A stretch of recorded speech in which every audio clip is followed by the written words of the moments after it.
Otherwise, he cannot do what he's doing. How do you know that the anointing has come on a person? This is another video. In this video, we'll be listening to what Bishop Dag Heward-Mills said about Pastor Chris and Yonggi Cho.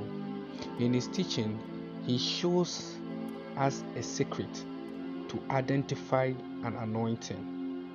Please stay blessed and listen to this. It's here already. Do you know how small my church was? My church was like this stage. Students. You know the places that I have been and what God has raised me without recommendation. Nobody has recommended me in the ministry. You know where we come from, people don't easily recommend. They don't easily introduce. Hey, there was nobody to introduce me in the ministry. Even when I was getting married, I didn't have anybody to officiate my wedding. Oh yeah. When I became a pastor, I went to the church and informed them that from today I am a pastor. That's how I became a pastor. I'm no more Brother Dag, I'm now Pastor Dag. It is the grace, and it's an anointing. Yeah. And when I wanted my church to grow, I said there is something on some. When I sit by Yonggi Cho, I see that I feel that there is something on him. There is. You see, I'm trying to let you see something spiritually. There is something on the person. Otherwise, he cannot do what he's doing. How do you know that the anointing has come on a person? This is how to know. Listen carefully. This is how to know. You know that you have received an anointing when you begin to do the things the person who is anointed does with similar results. And that's how I recognize anointings. When I look at Pastor Chris, I recognize an anointing. Pastor Chris Oyakhilome. Is that the right way to pronounce it? I recognize something. He said, and the one on whom you see the Spirit descending, and the one on whom you see that anointing. So how come pastors we can't see anointing? Many years ago, I wanted to have a big church, and I decided to try and get in touch with Yonggi Cho. Now somebody sent me some tips.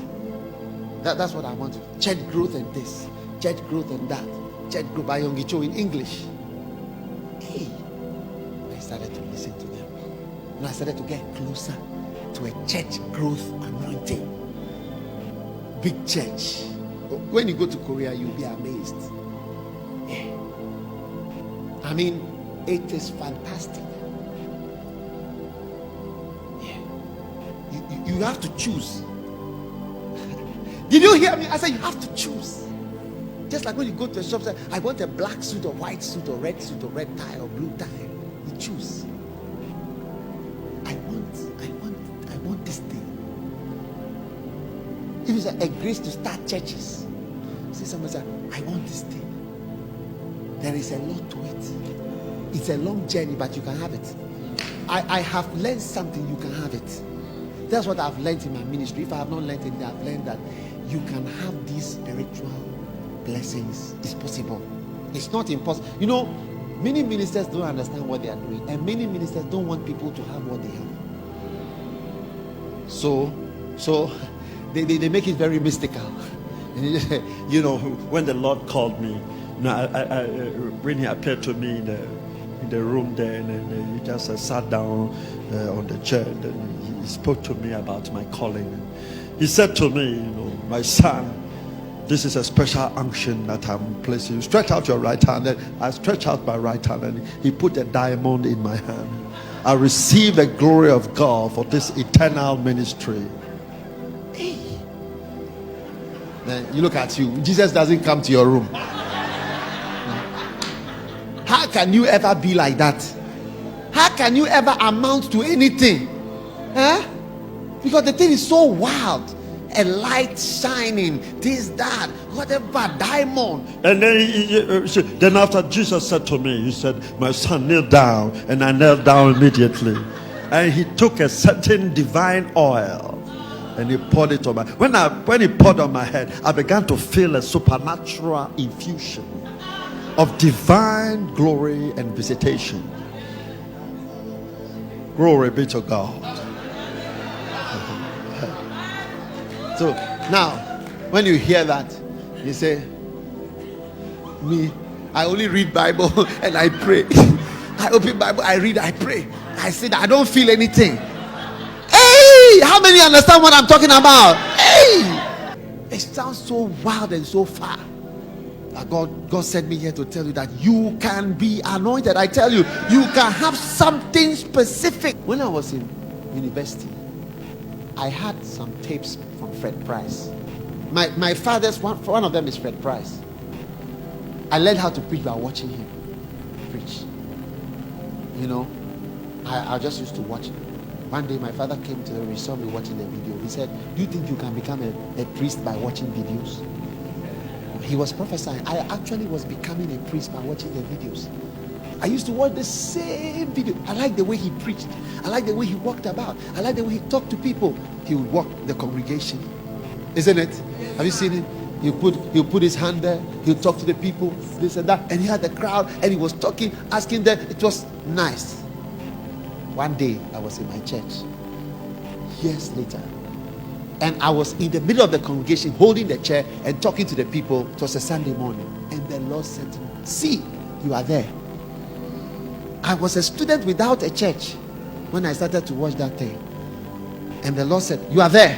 What you saw, what you believed, you are standing. I was standing there in a large congregation on a Sunday morning, talking to them exactly the same way that Fred Price was talking to the people.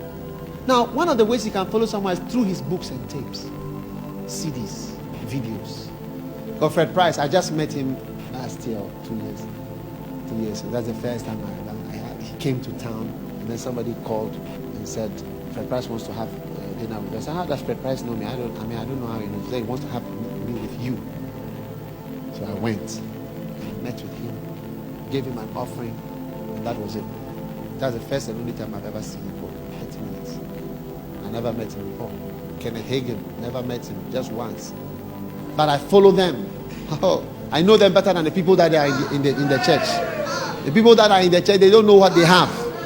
The people that are in the congregation, they don't know what is with them. They don't know the type of grace that is around them. That is how it is, the familiarity.